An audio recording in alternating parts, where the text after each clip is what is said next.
Hi, this is Chico Resch. You are listening to the Let's Go Devils podcast on the Primetime Radio Network.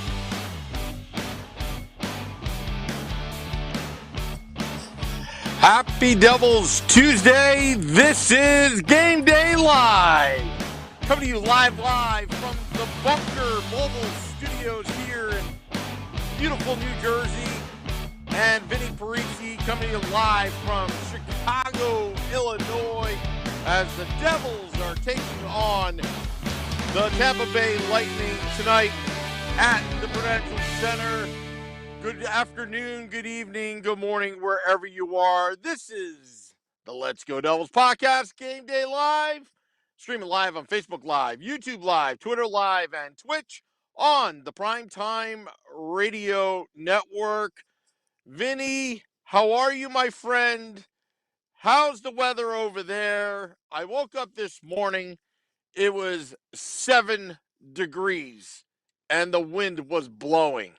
What is it like in the Windy City right now? Sorry, Vinny, your mic's off. Happy Devil's Tuesday to you and everybody watching. That's a common mistake I've been making these days with the whole microphone thing. You know, you want it to sound just perfect, so better to have no noise than too much noise. But anyway, the weather. It's a little warmer than usual. I think you guys are colder than us by a lot right now, which is kind of strange because normally we get the bitter cold and you get the precipitation. But right now here, it's actually warming up. Tomorrow we're supposed to see a high of 52, which I haven't felt anything north of 30 in weeks, months. And then we're supposed to get back down again on Thursday and see 6 to 10 inches of snow. So I'm literally about to go through spring and winter over the next 72 hours or so. Yeah, well, you know what? That's what it's been. It's been Jekyll and Hyde, just like the New Jersey Devils. The New Jersey Devils, as we get a live look at Taj Lounge 973, live from beautiful Newark, New Jersey. Say hello to the folks over there, doing a little pregame. See the new third jersey over there. But yeah, let's talk about the game tonight. But just like the weather, Vinny, it's been Jekyll and Hyde with this team. Which team's going to show up lately? They've been doing better. It wasn't a bad performance against the Pittsburgh Penguins, who has been hot lately. The Devils don't have much room for error as they are developing as a young team. But Jack Hughes, I'll tell you some of the positives. Jack Hughes, when he gets the puck on the left circle, and he's a left-handed shot, he seems so deadly when he gets a clean shot from there. He seems like almost unstoppable at that point. That's one positive. Another positive, when the Devils play with some beef and they don't get pushed around, they get goals. They get real goals. And I think that's also a positive. But a lot of negatives. Well, John Gillies, he's been an adequate third string backup, so to speak. I think he deserves playing time because his attitude, the way he's been playing, some of those goals were not his fault. I think he deserves a look in terms of possibly staying with the Devils, in terms of maybe a backup role. I wouldn't give him a look at the starter's role just yet because I don't want to get ahead of myself. But I think he's performed admirably considering the situation. Just finally coming here, after Fitzgerald made that trade to come to New Jersey, I think he's been performing adequately. I don't have too many complaints about him. Yeah, I agree with you completely. They haven't really lost many games where you look at John Gillies and go, he's the reason that they lost. But I will say that it is obvious that they don't have a number one goalie. I think if they had an elite player playing the position, they would certainly be far better off in terms of the standings. But you brought up Jack Hughes hanging out in the slot when he gets those shots. It seems like they're going in with a fair amount of regularity now, and that's awesome to see. Nico Heishier's been scoring lots of goals lately. He's got 5 goals in his last 4 games. Little 4-game goal streak he's got going on there. Was named the NHL's 3rd star of the week. I need to see more of it from Nico. He's been one of the team's better players over the last couple weeks, and he needs to score. He needs to create offense. He needs to drive a line, and seeing that from him and Jack is important for the Devils if they ever actually want to become a good team again. And having the 2 guys down the middle of the ice who can, drive offense, do what they need to do, be part of the two-way game with their wingers. Jack Hughes is a turnover-creating machine. Nico Hischier, he has his moments where he has his giveaways, but at the same time, he takes the puck away a fair amount. So it's going to be interesting to see how they progress going forward because it's been so good for both of them lately. The Lightning are obviously an outstanding measuring stick. They're one of the best teams in the NHL again. I read on Twitter today that this is the first time that the Devils are going to be seeing Nikita Kucherov for the first time in over 2 years. He was missed both of the games against the Tampa Bay Lightning that the Devils already played this season. And then, of course, they didn't play the Lightning at any point last season. So it would have to come in the 2019-20 season before COVID-19 struck down on all of us. The last time the Devils played a game against the Lightning featuring Nikita Kucherov in the lineup, which is an incredibly hard task to deal with because once you insert him, that makes Braden Point more dangerous. That makes Steven Stamkos more dangerous. Victor Hedman's there on the back end. I mean, they got Hall of Famers all over the place. And you think the Pittsburgh Penguins were a tough game? Well, they were because they're also one of the best teams in the NHL. But, they beat the crap out of the Canadiens. Of course, everybody knows how bad the Canadiens have been this season. The Blues was a nice little comeback win, but you want to see more. You want to see more growth from this team. It's not enough yet. I'm not satisfied at all.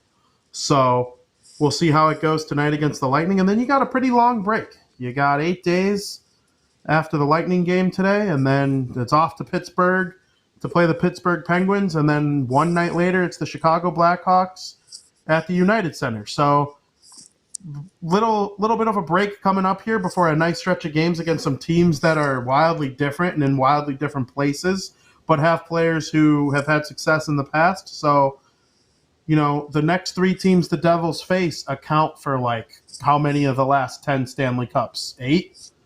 8 of the last 10 Stanley Cups or 7 of the last 10 Stanley Cups? I never thought of it that way. There's a lot of experience going to be on the opposite side of the New Jersey Devils over the next couple games that they play. So I'm looking forward to see how they do.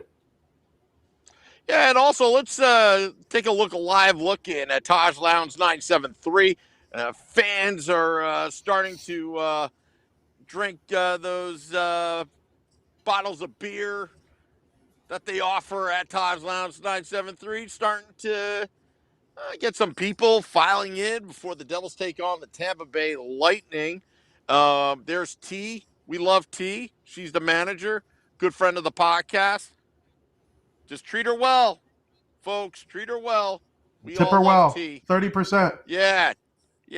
Big fat tips all around. That's what I have to say. Anyway, but yeah, I mean the Tampa Bay Lightning is like the gold standard of the league right now. Back-to-back Stanley Cup champions.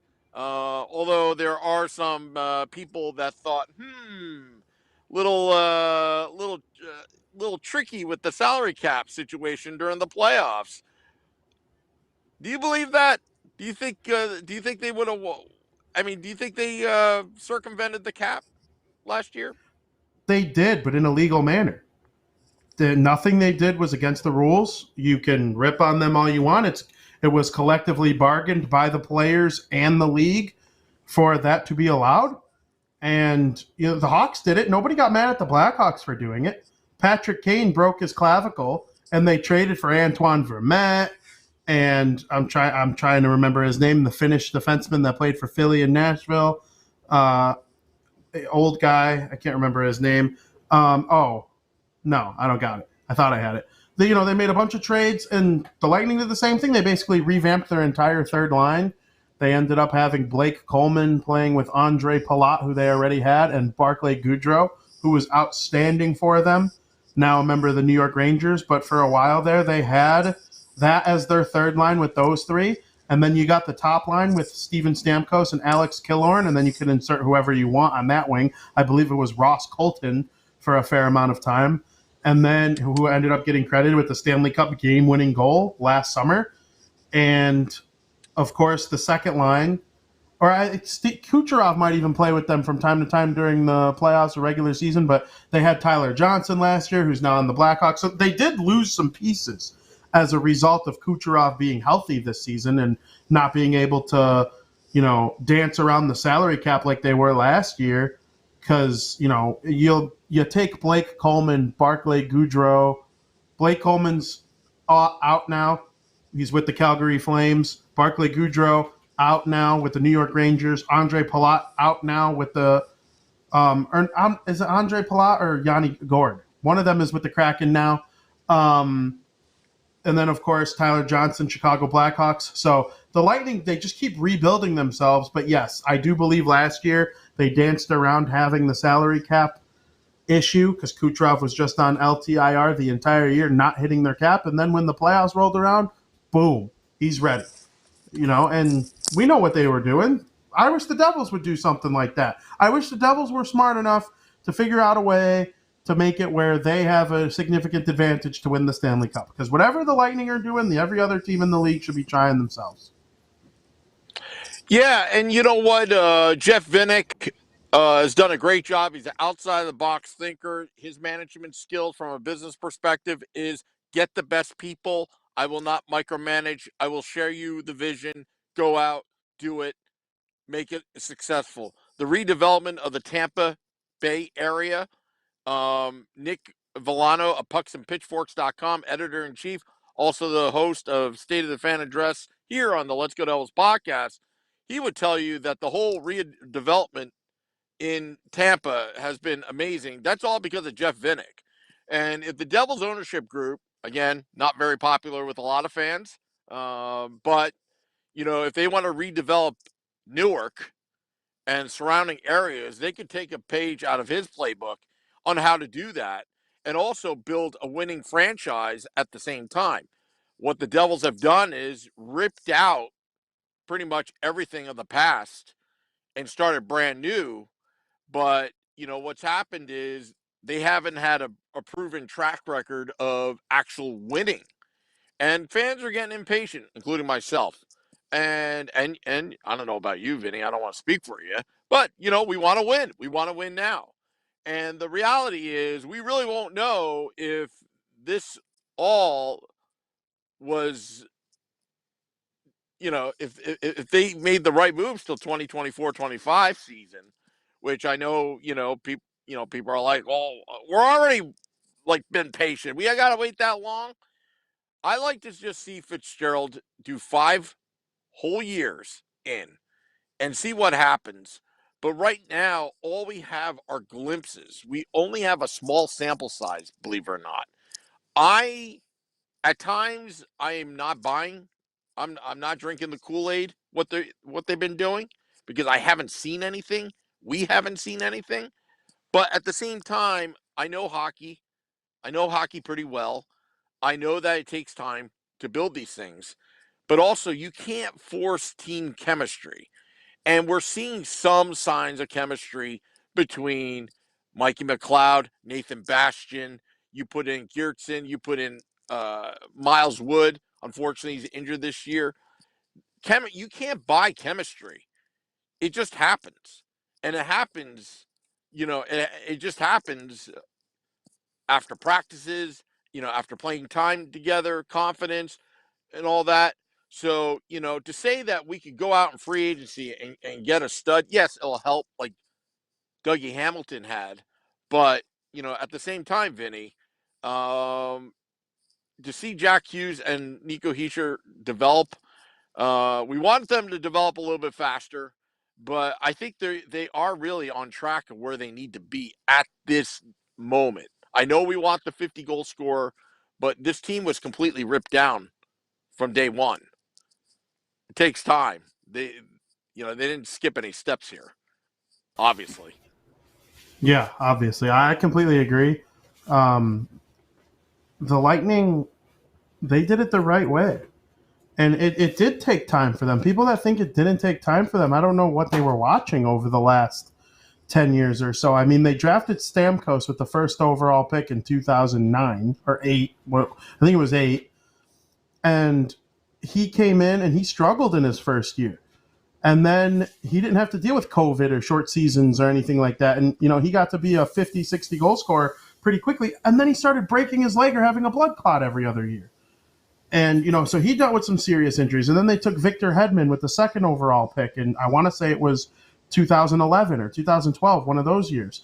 And they got lucky with Nikita Kucherov. I mean, it's hard to find a guy like that in the second or third round who can have 110 points. Like, Kucherov is probably a top 5 player in the NHL. And they just snagged him up in the second round. They didn't do anything special. I'm not going to call it they got lucky. That would be disrespectful to Brisebois and to Steve Yzerman and to a whole bunch of other people who, helped find a gem like that. But to say that it just happened so fast is just wrong. Braden Point, third round pick.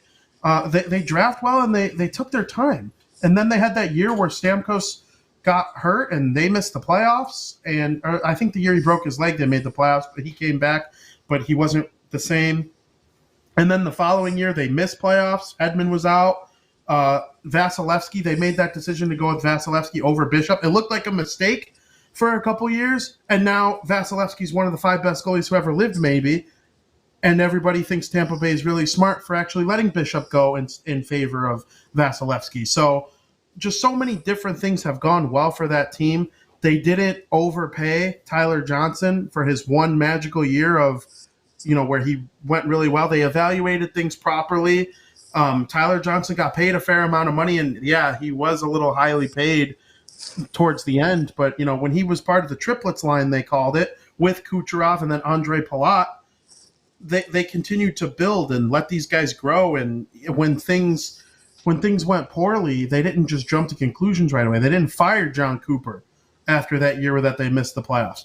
They didn't fire John Cooper after making it to the conference finals 2 years in a row and blowing it to Pittsburgh, or they had the tough loss to the Rangers a couple times. I think they beat the Rangers the one year and then got beat pretty good by the Chicago Blackhawks in the Stanley Cup final. People probably remember that as a closer series than it actually was. The Blackhawks they went down 2-1 and then it wasn't really the same from that point on. Like, Duncan Keith went off. Like, Tampa Bay had some struggles to get to where they were. I mean, it took a bubble for them to finally win the thing. And then they come back and win it in the short season. So we still have yet to see the Tampa Bay Lightning play an 82-game season and then win the Stanley Cup. I mean, I'm not sure they would have won the Cup had COVID not come along. The Boston Bruins were humming along. I still, to this day, I will go to my grave saying that no team got more hurt by COVID-19 than the Boston Bruins, because, man, they were rolling and then COVID hit, boom. By the time they got to the bubble, Rask was ready to retire and everyone was not healthy and it just was crazy. So, like, things like that happen in hockey. So, like, as long as the Devils stay the course and Jack Hughes and Nico Hischier, they keep scoring like they have been and being third stars of the week and all-stars and stuff like that, it could turn the corner. It could not either. And that's the thing I've been trying to tell people on Twitter. They get so angry at me.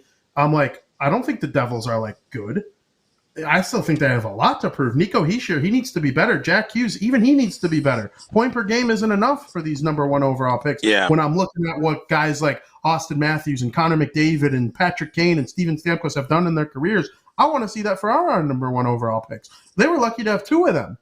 And neither of them, I mean, Jack Hughes, the sky's the limit for that guy. But Nico Hischier, like, he's not going to be Nail Yakupov, but can he be Ryan Nugent-Hopkins? I'd be cool with him being Ryan Nugent-Hopkins at this point, now that they have Jack Hughes in the mix and Dawson Mercer likes a player. Alexander Holt's one of the best players in the AHL right now. So there are a lot of different things that could go right for them. And I know saying being patient is, like, it's annoying at this point because they've sucked since 2012. And they even kind of sucked the year they made the playoffs. Taylor Hall just, like, masked a lot of their issues. And this guy named Keith Kincaid came out of nowhere and had, like, a .920 save percentage for 50 straight games. Like, that's just so unlikely. And Brian Gibbons was their second leading goal scorer. Like, that wasn't a good team. It was an okay team that got carried to the playoffs by the guy who won the Hart Trophy. So I understand people's frustrations. I completely get it. You think I like all this losing that the Devils go through? They've been trash for 7 years. And the year with Yager, happy birthday Yager. But that one year where he was on the team, he had like 70 points. That was fun, but like nobody ever thought anything was coming up with it. And Michael Camilleri was getting older, and Adam Henrique was declining as the years went on.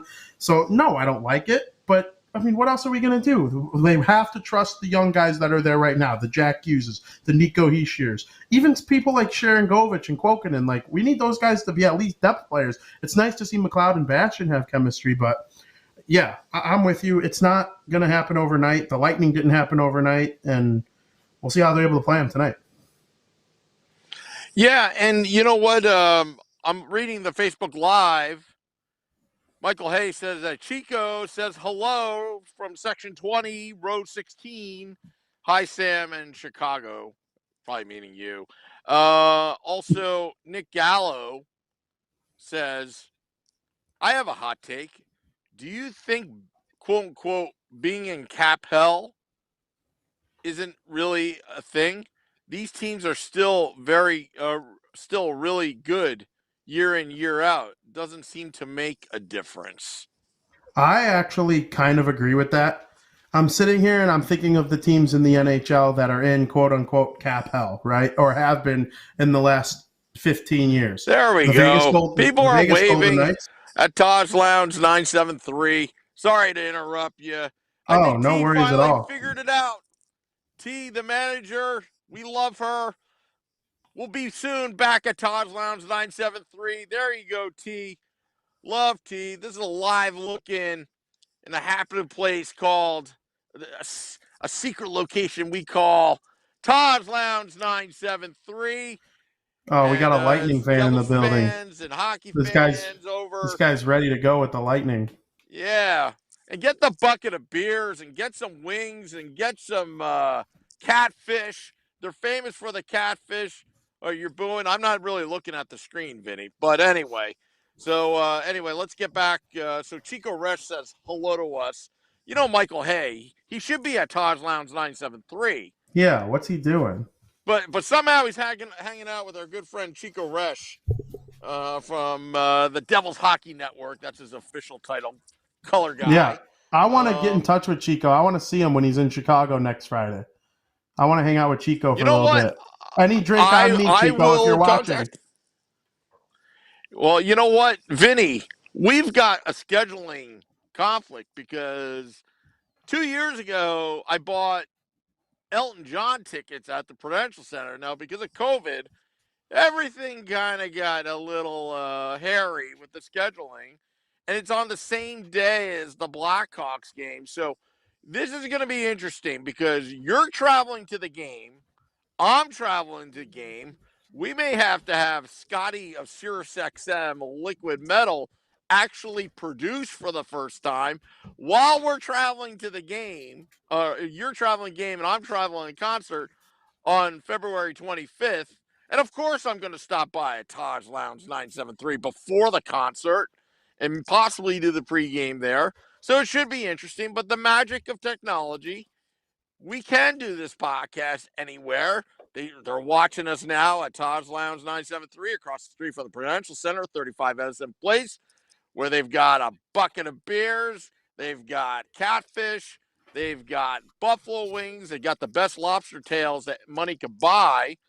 Maybe we'll have a lobster tail toss the time that you come to New Jersey. What do you think? Well, I'm down for that. When I go there, they're not ready for me when I come there.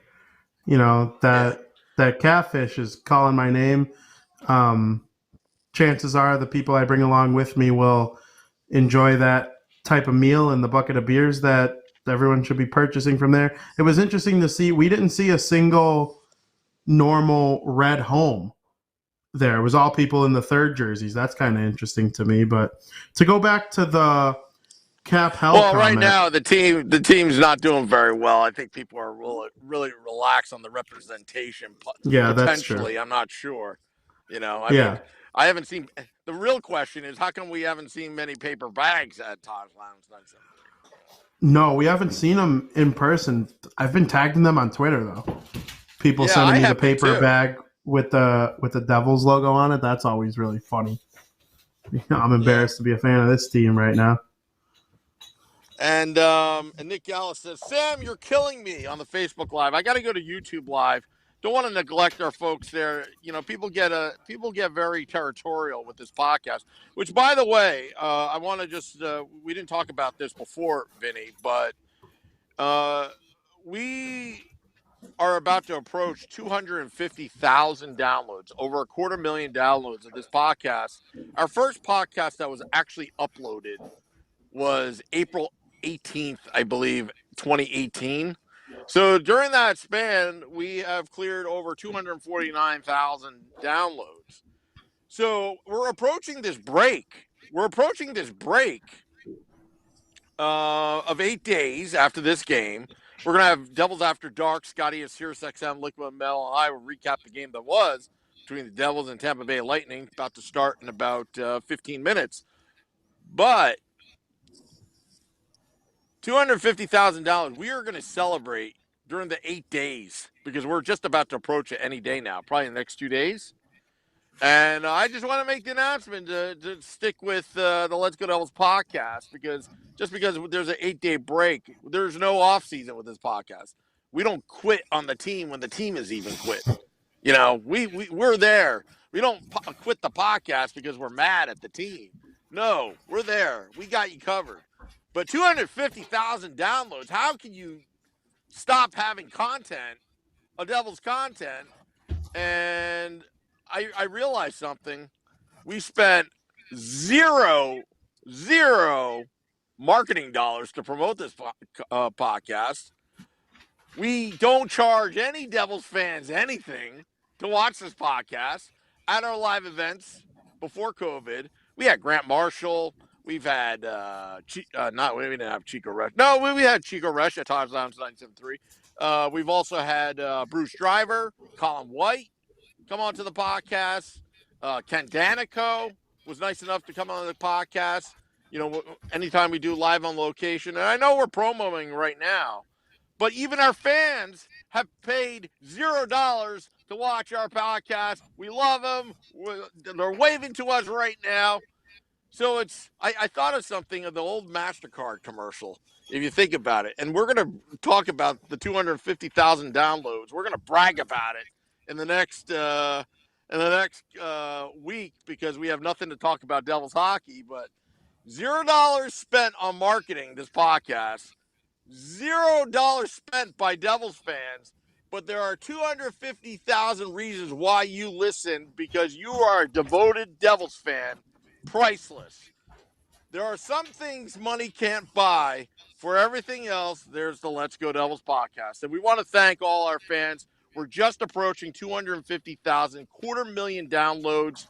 Want to thank all of you because without you, we cannot possibly do this podcast, such as Game Day Live, Devils After Dark, Let's Go Devils Podcast Sunday edition at 9 p.m. Eastern, and State of the Fan Address powered by pucksandpitchforks.com.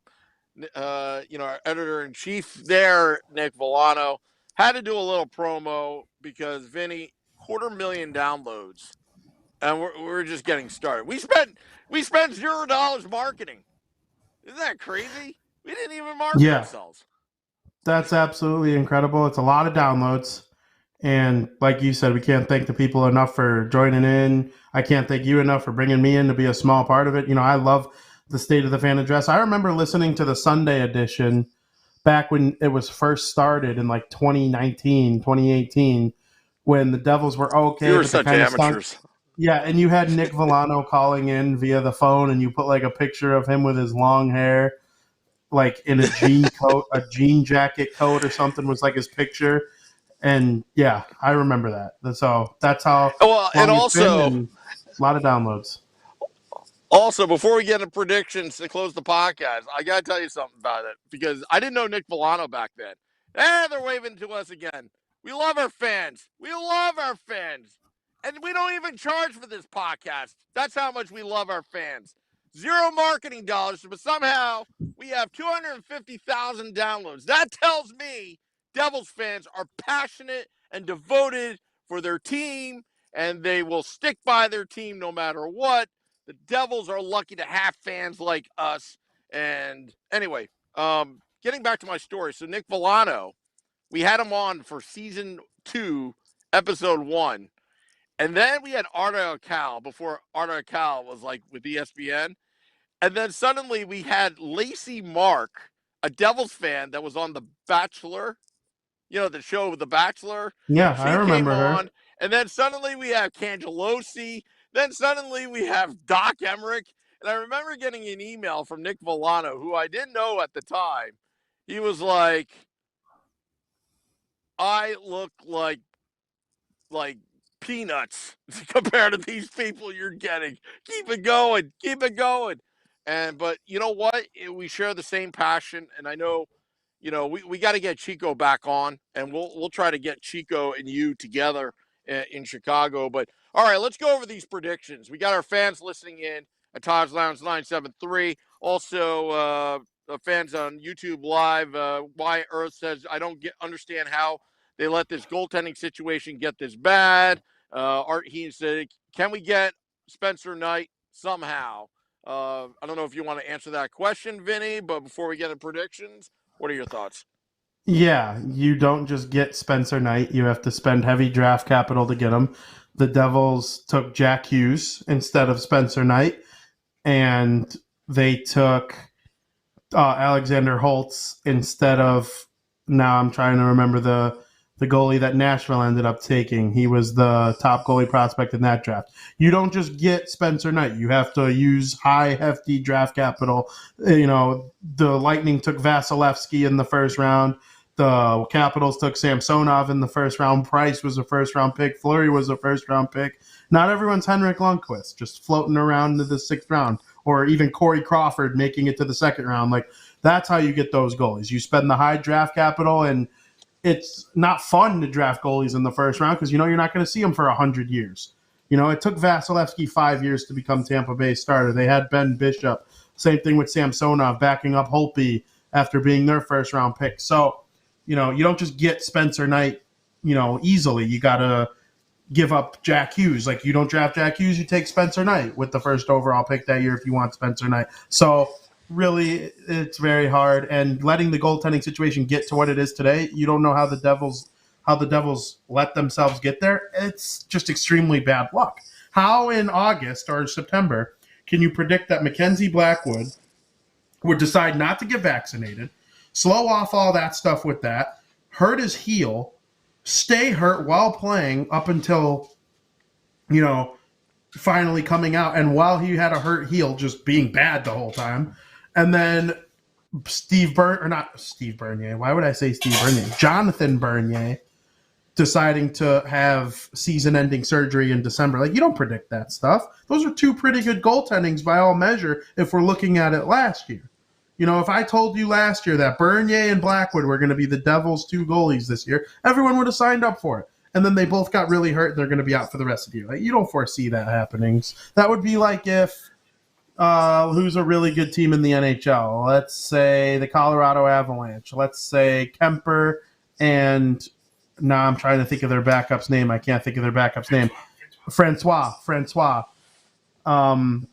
Let's say both of them go down. Like, Colorado would be kind of in a little bit of trouble. They would have to make a move or something. So that's my answer to that. Yeah. All right, predictions. What are you going to predict? We're up against the clock. I totally believe with full certainty, and I'm not even slightly being biased here, that the Devils are going to beat the Tampa Bay Lightning tonight by a final score of 3-1. All right, I'm calling a 5-4 game. Devils win in overtime against the Tampa Bay Lightning. I just got a hunch. I got a feeling. And also, Vinny, I hear some background noise at your place.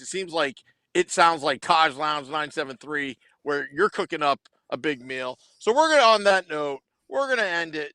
But I want to thank all those watching us on our social media pages. And also, check us out, Devils After Dark, Scotty and Sirius XM, Liquid Metal and I from Beverly Hills. And I will recap the game that was, see if our predictions are right. Check us out. I want to thank Ramona and Facebook Live, Nick Gallo, Michael Hay, Armando Ortiz, Corbin LGG. Happy Devils Tuesday to Mike Rossi. Vinnie, you have a good game. And also, thank you, T at Todd's Lounge 973. Keep it here as we are going to celebrate our 250th download on all of our podcast pages. Until next time, enjoy the game. This is Game Day Live. Let's go, Devils.